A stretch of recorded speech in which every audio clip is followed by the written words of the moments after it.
തലശ്ശേരി അതിരൂപതയുടെ നിർദ്ദേശം മറികടന്ന വിവാദ സിനിമ കേരള സ്റ്റോറി പ്രദർശിപ്പിച്ച KCYM ചെമ്പന്തൊട്ടി സെയിന്റ് ജോർജ് ഫെറോന ദേവാലയത്തിലെ പാരിഷ് ഹാളിലായിരുന്നു പ്രദർശനം. പ്രതിഷേധമല്ല, ബോധവൽക്കരണമാണ് ലക്ഷ്യമെന്ന് KCYM നേതൃത്വം പറയുന്നു. വിവാദ സിനിമയായ കേരള സ്റ്റോറിക്കെതിരായ തലശ്ശേരി അതിരൂപതയുടെ നിർദ്ദേശം മറികടന്നാണ് KCYM ചിത്രം പ്രദർശിപ്പിച്ചത്.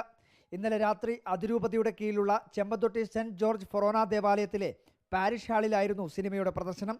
വിവാദങ്ങൾ ഉണ്ടാക്കാൻ ഉദ്ദേശിക്കുന്നില്ലെന്നും തെരഞ്ഞെടുപ്പിനിടയിൽ കേരള സ്റ്റോറി വിവാദമാക്കുന്നവരുടെ കെണിയിൽ വീഴരുതെന്നുമാണ് തലശ്ശേരി അതിരൂപതയുടെ നിലപാട്.